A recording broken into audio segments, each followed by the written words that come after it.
And welcome back. Bruce Porter joins us now for this week's Dollars and Cents. Did you have a good Thanksgiving? I did. Good deal. Lay around on the house, let the beard grow. No shave November. Eat lots of pie. Uh-huh.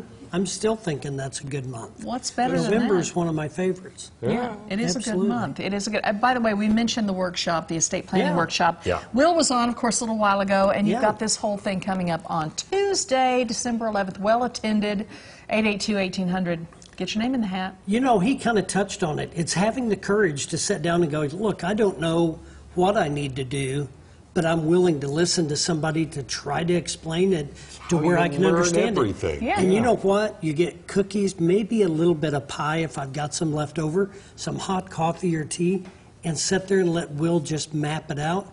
And then at least you have a starting point. It's a great season to have family conversation about planning. Yeah. And I would encourage people just check it out. Check it out. It's a good for sure. event. And we have a Absolutely. topic today we want to get into. Yeah.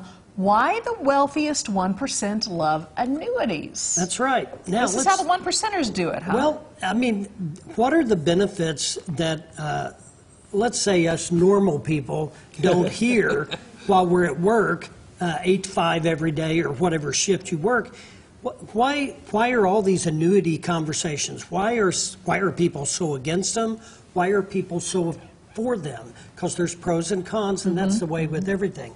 Well, when you look at the benefits of annuities when it comes to retirement time, most people at retirement are interested in safety and security and protection of their money.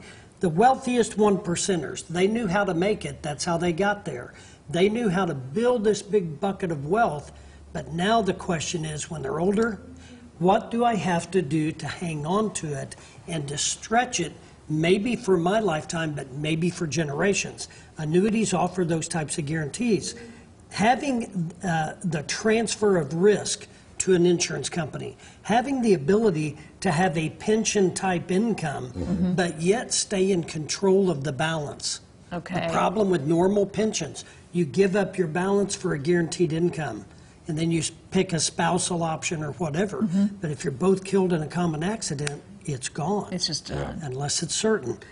Tax efficiency, you can spread it out even for your heirs. Annuities have the ability to, and we'll talk about the estate planning aspect of it. It kind of goes together. You have the ability to structure the settlement for your kids. Wow, that's great, because I don't want to leave my kids with a big bucket of money, because what do? They blow it just like that, or that's what I fear.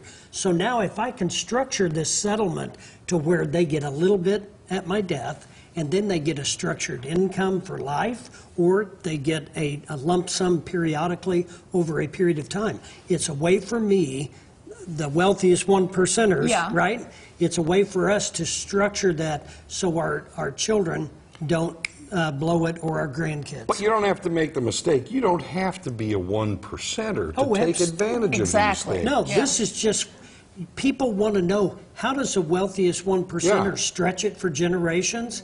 They make smart choices like this when it comes to protecting what they built and making sure that they protect it for the next generation that might not have the same work ethic as they did. So that's how you do it. Now, a lot of people compare this to like bonding, structuring bonds, laddering bonds, things like that. The problem that I see with bonds in an uncertain interest rate environment is bonds are inversely related to interest. Yes. Right. So now we're in kind of a season of raising interest rates, and bonds are suffering a little bit. And when you go through a decade of low interest, even the bond market started suffering because of the longevity of the low interest. So All right, there's lots to discuss. So much. Go see somebody like Bruce, because he can answer all these questions, help figure out what is best for you and your needs, and email him. He'll answer your question on the show. Good to see you. Bruce. All right, up next, the answer to our travel tidbit from Advanced Tour and Travel. And here it is. Where are baby alligators rescued? The answer when we return. Stay with us.